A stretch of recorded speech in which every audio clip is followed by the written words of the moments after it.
Parler football en salle à présent avec l'affiche de ce week-end en National 2 à la Ligue.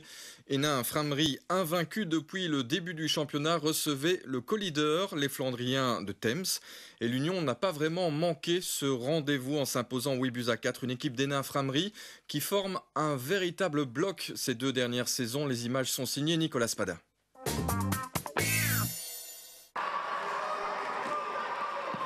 Ça fait déjà depuis 4-5 ans qu'on a vraiment la base. On a les 5-6 joueurs et chaque année on essaie vraiment de compléter, mais vraiment par des bons éléments, quoi. On ne prend pas la quantité mais la qualité, quoi. Une qualité démontrée à nouveau vendredi soir. Hénin Framery a entamé cette nouvelle saison sur la lancée de la précédente. La montée en National 1 leur avait échappé de peu. Une déception vite oubliée. Les écureuils jouent déjà la tête du championnat, mais sans réellement se mettre la pression. Oui, c'est vrai qu'on y pense, mais dire qu'on a un objectif bien précis, non. Nous, c'est match par match et on essaye de gagner chaque match. Et puis ce qui arrivera à la fin, ce sera que du bonus. Si on peut monter, on le prendra bien sûr, mais il n'y a pas d'objectif bien précis. On n'a aucune pression ici dans le club. C'est vraiment match par match et s'amuser, c'est ça, prendre du plaisir. Une philosophie qui donne en tout cas des résultats. Face au co-leader Thames, les fusionnés ont régalé leur public malgré un début de match en demi-teinte. Hénin Framery laisse trop d'espace dans l'axe et ça se cache. La réaction est immédiate.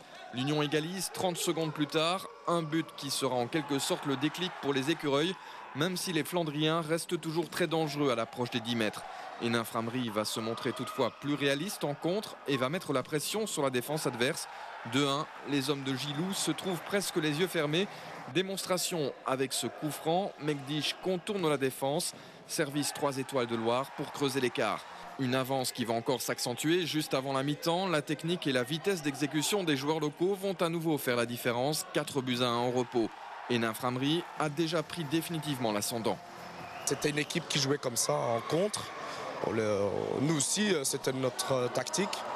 Mais on leur a montré que nous, on était un peu plus forts. Une efficacité aussi sur phase arrêtée. Le duo Loire-Megdish accentue l'avance de l'Union, menée 5-1. Thames n'a plus le choix et va exercer un pressing beaucoup plus haut pour tenter de revenir dans la partie. À jouer Zitoun redonne un peu d'espoir à leur couleur, espoir de courte durée. Les visiteurs multiplient les fautes face au jeu plus posé d'Hénin Framery. Thames dépasse son quota de fautes, l'occasion pour Loire de convertir un pénalty 6-3. Pour définitivement asseoir leur victoire, les écureuils vont à nouveau montrer toute leur supériorité sur le plan technique. Ben Boili alourdit le score. Hénin Framery n'est toutefois pas à l'abri d'un dernier sursaut des visiteurs. L'équipe de Thames est contrainte d'employer un joueur de champ dans les buts pour créer le surnombre, tactique qui ne va pas vraiment être payante. Les jaunes et noirs vont parfaitement gérer la fin de partie. Loire aurait même pu alourdir le score, occasion qu'il ne manquera toutefois pas de concrétiser juste avant le coup de sifflet final. Un match au sommet que les unionistes auront dominé presque du début jusqu'à la fin. Un peu crispé début de match, on rate nos 3-4 premières minutes, on se prend un goal. Puis on arrive à bien revenir, on a su marquer sur les contre-attaques, ce qui est notre jeu.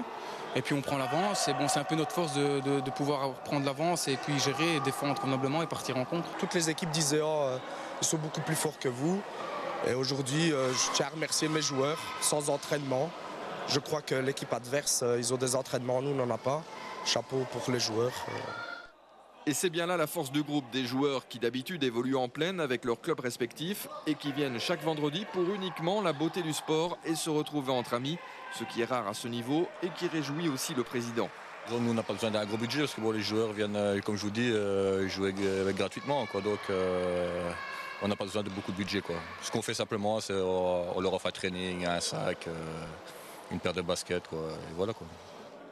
La saison est encore longue, mais après un début de championnat sans faute, Hénin Framery affiche déjà ses ambitions. Et grâce à cette victoire, Hénin Framery s'isole en tête du championnat avec 2 points d'avance sur Thames et puis quelques autres.